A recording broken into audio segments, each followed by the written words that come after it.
Devenir développeur en 2026, est-ce encore une bonne idée? D'un côté, on te dit que l'IA va remplacer les développeurs, que le marché est saturé, que sans bac+5, c'est fini. Et de l'autre, tu vois des gens décrocher un job en quelques mois, parfois à 40 voire 60 000 euros par an. Alors, qui dit la vérité? Et dans cette vidéo, je vais te montrer les métiers qui recrutent vraiment, combien tu peux gagner, toutes les formations possibles en France et surtout le meilleur chemin selon ton profil. Mais juste avant de parler de parcours ou de salaire, il faut répondre à une question simple. Est-ce que ça vaut encore le coup de devenir développeur aujourd'hui? Et la réponse est oui, mais pas pour tout le monde. Le marché a changé, il y a toujours énormément de demandes, mais aussi beaucoup plus de concurrence, surtout chez les débutants. Avant, savoir coder un peu suffisait pour trouver un job. Aujourd'hui, les entreprises veulent des profils capables de produire, pas juste des gens qui ont suivi des cours, et c'est justement là que l'opportunité devient énorme. Parce que ceux qui développent de vraies compétences, qui construisent des projets et qui restent motivés, eux n'ont quasiment aucun problème à trouver du travail. Et les avantages, ils sont toujours là. Des salaires élevés, parfois dès le début, la possibilité de travailler en remote, voire depuis n'importe où, et une vraie liberté, que ce soit en freelance ou en entreprise. Mais il faut être honnête, ce n'est pas un métier facile. Il faut apprendre en continu, se remettre en question et accepter de galérer au début. Et c'est exactement pour ça que beaucoup abandonnent. Et que ceux qui tiennent finissent par réussir. Donc, si tu fais les bons choix et que tu construis des compétences concrètes, devenir développeur en 2026 reste une des meilleures décisions que tu peux prendre. Mais encore faut-il savoir quelle direction choisir. Et c'est exactement ça qu'on va voir maintenant. Il y a un truc que tu dois comprendre tout de suite. Développeur, ça ne veut presque rien dire. Derrière ce mot, il y a des dizaines de métiers complètement différents, avec des quotidiens, des niveaux de difficulté et des opportunités qui n'ont parfois rien à voir. Et c'est justement là que tout se joue. Parce que le choix que tu fais au début peut complètement orienter ta carrière. Par exemple, tu as les développeurs en intelligence artificielle. C'est ce qu'il se fait de plus avancé aujourd'hui. Tu travailles avec des modèles, des données, des algorithmes. C'est passionnant, mais aussi très exigeant. Et ce n'est clairement pas le chemin le plus simple pour commencer. À côté de ça, tu as les développeurs full stack. Probablement les profils les plus recherchés aujourd'hui parce qu'ils sont capables de tout faire. Le front, le back, la base de données, bref, construire un projet de A à Z. Ensuite, tu as évidemment le fameux front-end. Tout ce que l'utilisateur voit, les interfaces, les animations, l'expérience, c'est très concret, très visuel et tu vois directement le résultat de ton travail. Ensuite, il y a l'inverse, le back-end. Donc c'est toute la logique derrière, les serveurs, les bases de données, les API. Rien ne se voit, mais tout repose dessus. Tu as également le développement mobile où tu crées des applications utilisées tous les jours sur iPhone ou Android. Donc c'est un domaine très concret avec un impact direct sur les utilisateurs. Ensuite, beaucoup moins connu mais tout aussi important, les profils DevOps et Cloud,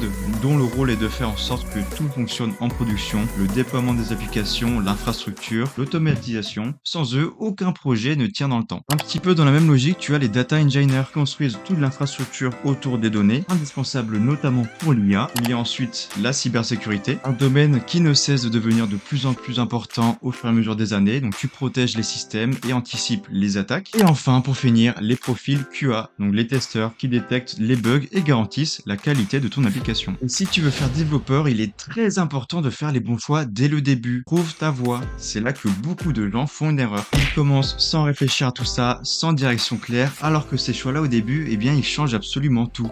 Donc maintenant que tu vois les options, tu dois juste te poser une seule question. Qu'est-ce qui est fait pour toi? Quel chemin choisir pour y arriver? Et la bonne nouvelle, c'est qu'il n'y a pas qu'un seul parcours, il y en a partout. Peu importe ton profil ou ta situation, il existe forcément une voie adaptée. Tu peux passer par le système classique avec un BTS ou un BUT, ou encore même une licence et un master, accessible un peu partout en France, avec une progression structurée étape par étape. Tu peux aussi viser une école d'ingénieur plus exigeante, mais qui ouvre souvent plus de portes sur des postes techniques ou spécialisés. À côté de ça, il y a aussi les écoles privées, très souvent orientées pratiques et avec des formations plus rapides et concrètes. Si tu es en reconversion, il existe aussi des parcours dédiés pour aller à l'essentiel et te rendre opérationnel plus rapidement. Et bien sûr, il y a les bootcamps, des formations intensives qui te plongent directement dans la pratique pendant quelques semaines ou quelques mois. Mais aujourd'hui, il y a une option qui sort vraiment du lot, c'est l'alternance. Parce qu'elle te permet d'apprendre tout en travaillant en entreprise et de gagner de l'expérience réelle et souvent même d'être payé pendant ta formation. Ça, c'est un énorme avantage pour devenir rapidement employable. Maintenant, il faut que tu comprennes un truc essentiel. Aujourd'hui, les recruteurs ne regardent pas ton parcours comme tu le penses. Que tu viennes d'une école, d'une reconversion ou que tu sois autodidacte, ce n'est pas ça qui fait la différence. Ce qu'ils veulent savoir, c'est une seule chose. Est-ce que tu es capable de faire le travail?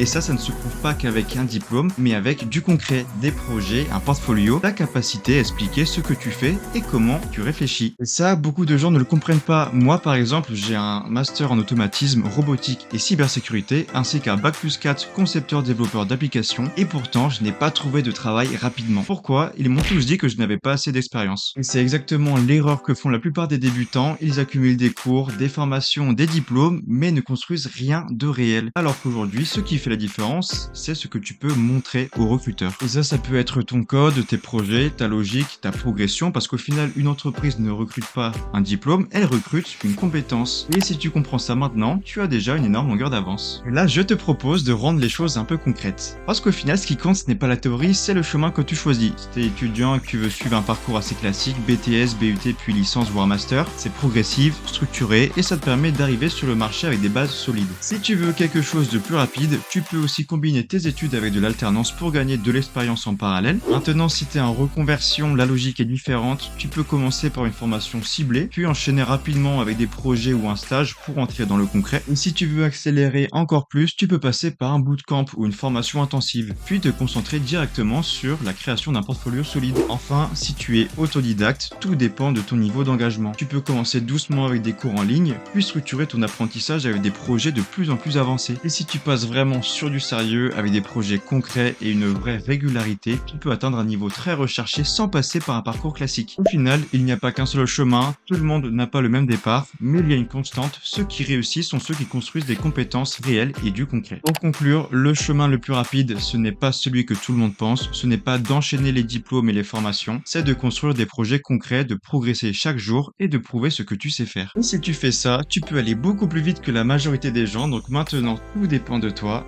C'était Naf Studio et je te dis à la prochaine.